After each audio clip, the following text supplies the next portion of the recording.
Welcome back on this Bad Breath Tuesday. Do you have halitosis? What about oral malodor or fetorosis or simply bad breath?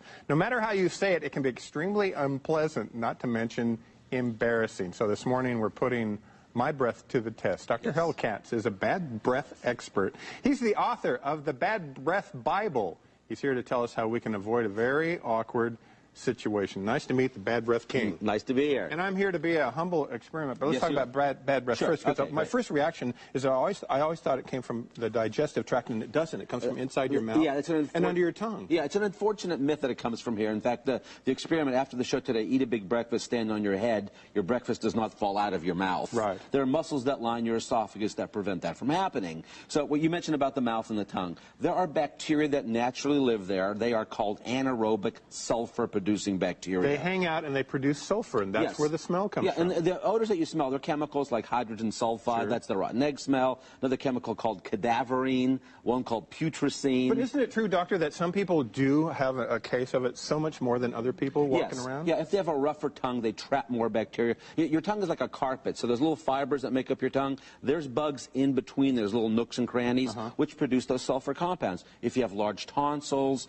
if you have a dry mouth. In fact, in the book that you had mentioned, the Bad Breath Bible, we actually list several pages of medications which can lead to bad breath. And a lot of the stuff, over-the-counter stuff that we use to take care of it, it actually just kind of masks it and hides it, right? It masks it. Because it has sugar in it. Well, it has sugar, it has alcohol, has a detergent in it. In fact, I got started doing this 15 years ago. My own daughter had this problem. She was my first patient. 13 years old, she came home from school crying because her friends kept offering her gum and mints. And what do you do? I'm a dentist here. I said, oh, you know, don't worry about it. It got so bad one day, she was actually chewing gum and they gave her some gum.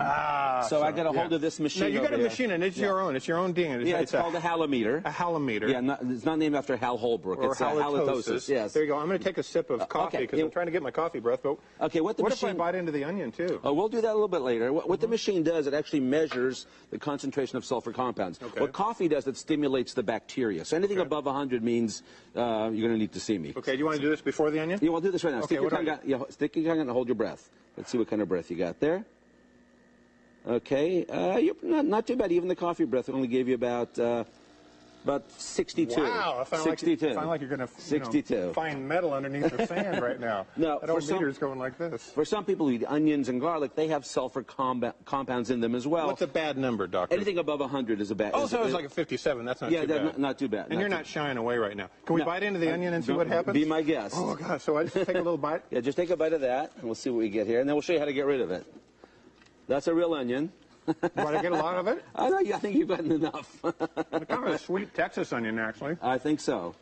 Okay, you can spit out the onion there, and then we'll show you how to get rid of it here in a second. Wow. Okay, stick your tongue out now. I'm curious. Now, let's say, for example, you go out to lunch one day, and you have a little bit of onion. Okay, you've already hit about 200. That makes me laugh. 470. I'm in the 400s. 470. Now, let me show you how to get rid of it. I was just hoping for 3. Now, so you have your own product, which they sell at Walmart and some other places? Yeah, it's called TheraBreath. What it has in it's a patented oxygen compound. Fascinated by this. Yeah, now you'll see it's not blue or green or anything. It's all natural. The oxygen compounds. Strong. Yeah, it has natural mint in there. Do I go just go ahead and rinse it around. And what it does, it literally puts a straitjacket around the odors. So it'll get rid of odor, any type of odor, almost instantly. So you had 475. You almost broke my machine, by the way. 475. Let's see what you have now, okay? What did Tom Brokaw do? We won't say. But you're down to about 30.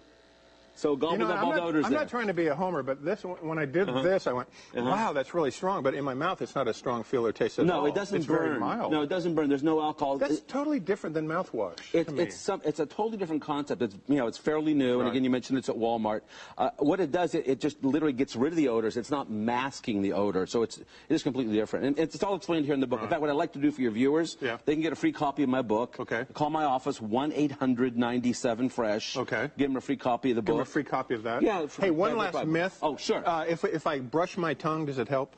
It does help, but be careful about toothpaste. Many toothpaste have a detergent called sodium lauryl sulfate. Okay. That's a fancy word for soap. So look for toothpaste without that. I'm just happy to be a TheraBreath doesn't have 400. Yeah. Hey, if you want to learn more about bad breath, and you should, or preventing it, and you should, you pick up a copy of Dr. Katz's book, The Bad Breath Bible, but he's also going to give it away. That's right.